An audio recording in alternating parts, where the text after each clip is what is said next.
बहुत समय पहले एक गांव में दो बूढ़े दंपति रहते थे, मनोहर लाल और उनकी पत्नी फूलमती। उनके दो बेटे और एक बेटी थी।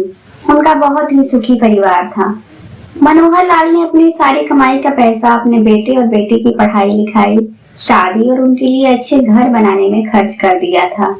उन्होंने अपने बुढ़ापे के लिए कुछ संजोया नहीं था। अब उनके सभी बच्चों की शादी हो चुकी थी, पर सुखीलाल के बेटे और बहुएं बहुत स्वार्थी प्रवृत्ति के थे। मनोहर लाल ने अपने बच्चों के लिए सब कुछ किया था, पर फिर भी मनोहर लाल को अपने बेटे बहू के नखरे झेलकर जीना पड़ता था। उन दोनों बूढ़े पति पत्नी को बेटे और बहुओं से बहुत ज्यादा अपमान भरा बर्ताव सहना पड़ता था। यूं ही दोनों बूढ़े पति पत्नी अपना समय एक एक दिन साथ में काट रहे थे, पर एक दिन अचानक मनोहर लाल जी का दिल का दौरा पड़ने से अचानक वो चल बसे। वो बेचारे तो इस दुख से मुक्त हो गए, पर उनकी पत्नी फूलमती अब अकेली हो गई थी। एक दिन फूलमती ऐसे ही उदास मन से मंदिर में गई। वहां उसे उनकी बचपन की सहेली कांति मिली। उसे देखकर उन्हें अपना पन सा लगा, पर फूलमती के चेहरे की उदासी को देखकर कांति ने उनसे उनका हाल समाचार पूछा, तो फूलमती ने ना चाहते हुए भी अपने साथ हुई अपनी सारी आपबीती अपनी सहेली से कह सुनाया।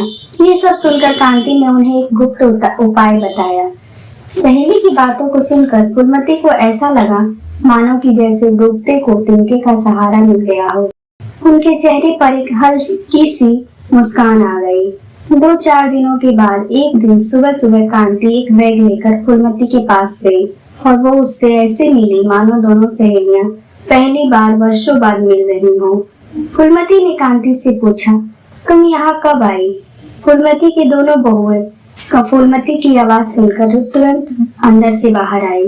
उन दोनों को देखकर कांति बोली, अरे हम दोनों मौसेली बहनें हैं, तो भी सगी बहनों से ज्यादा हमारा रिश्ता अटूट है। मुझे जीजा जी गुजर गए मालूम पड़ा, इसलिए मैं तुम्हें मिलने के लिए तुम्हारा हाल समाचार लेने और जीजा जी ने मुझे कुछ सामान रखने के लिए दिया था, वो तुम्हें लौटाने आई हूँ। पहले दिन तय किए अनुसार फूलमती बोली। कांति, तुम मुझे मिलने के लिए आई यह सुनकर बहुत अच्छा लगा, पर मेरे पति ने कौन सा सामान तुम्हें रखने को दिया था ये मैं समझी नहीं। कांति जानबूझकर रोने का सुर निकाल कर बोली, अरे फूलमती, मुझे पता है कि आप दोनों ने सभी पैसा बेटे बेटी की पढ़ाई, उनकी शादी और उनके लिए अच्छा घर बनाने में खर्च कर डाले। आप दोनों ने खुद के लिए कुछ भी नहीं रखा। यह सब ठीक है क्योंकि आपके बेटे और बहुएं सभी अच्छे हैं, इसलिए वह तुमसे प्यार से बर्ताव करते हैं, तुम्हें अच्छे से रखते हैं, इसका मुझे पूरा भरोसा है। लेकिन हमारे यहाँ पर सब उल्टा है। हमारी आर्थिक परिस्थिति अच्छी होकर भी बेटे पढ़े नहीं, इस वजह से वो कोई भी काम धंधा करते नहीं है। अमीर हैं, इस वजह से उनकी शादी भी हो गई, परंतु उनकी पत्नियां हम दोनों का बार बार अपमान करती रहती है और मेरे बच्चे यह सब देखकर भी कुछ भी नहीं बोलते उन्हें। फिर कांति आंसू पोंछने का दिखावा करती है और वह आगे बोली, कैसी परिस्थिति हो हमारी, हम दोनों को जीने की भी इच्छा नहीं होती और अब हमारी जिंदगी भी बची कितनी है। इसलिए मैंने सोचा कि तुम्हारे पति की जमा पूंजी तुम्हें लौटा दूं, जिसकी तुम्हें जरूरत भी हो। ऐसा विचार करके मैं मेरे पति की रजामंदी से तुम्हारे पति ने जो सामान दिया था वो तुम्हें आज लौटा रही है। इसमें 10 तोला वजन के सोने के गहने, 1 किलो चांदी के सिक्के और कुछ नगद रुपए हैं इस बैग में। ये अब तुम्हारी अमानत अपने पास रखो। कांति का यह बोलना सुनकर कि सास की बहन ससुर जी की जमा पूंजी सास को देने आई है, ऐसा सोचकर फूलमती की बड़ी बहू प्यार का नाटक करती हुई अपनी सास से बोली, क्या माँ जी, आप ऐसी उदासी सी सूरत क्यों बनाई हैं? अरे बाबूजी अपनी जमा पूंजी आपके लिए मौसी जी के यहाँ संजो के रखे हैं, तो आपको किस बात का दुख है? आपका भरा पूरा परिवार है, बेटा बहू नाते पोते, एक बाबूजी की कमी है, पर उन्होंने अपनी कुछ यादें आपके पास भिजवा ही दी हैं। अब आपको कैसा दुख है? यह सब बातें सुनकर फूलमती की छोटी बहू भी वहाँ पर आ गई और बोली, हाँ और नहीं तो क्या, मौसी जी ने तो माँ जी की आंखों में खुशी छलका दी। वैसे क्या है इन थैलियों में? मौसी जी, वो कुछ सोने चांदी के गहने, सिक्के, पैसे रुपए वगैरह हैं बहू, पर जीजा जी ने ये मुझे फूलमती दीदी के हाथों में ही देने को कहा था, इसलिए दीदी को दे दिया है मैंने।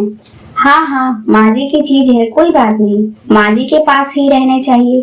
कुछ देर के बाद कांति वहाँ से चली गई। कांति के जाने के बाद फूलमती की दोनों बेटे और बहुएं उससे बहुत अच्छा व्यवहार करने लगे, बहुत ही देख रेख और प्यार से रहने लगे। फूलमती खाना खाकर जब रात को अपने कमरे में जाती तो कांति के कहे अनुसार दरवाजे की कुंडी लगा लेती और कांति के दिए हुए कुछ पुराने सिक्कों को फर्श पर उलट पलट कर कुछ खूब खनकाती और गिनने का नाटक करती। रात के समय आवाज खूब जोर जोर से बहू बेटों के कमरों में सुनाई देती और उन लोगों का अपनी बूढ़ी माँ और सास पर दिन ब दिन प्यार बढ़ने लगा। ऐसा कुछ सालों तक चलता रहा, लेकिन पैसे सिक्के रुपए गिनने का काम चलता ही रहा। ये यूं ही सिलसिला चलता रहा। फूलमती के दिन अब सुखमय खुशियों में परिवर्तित हो गए थे।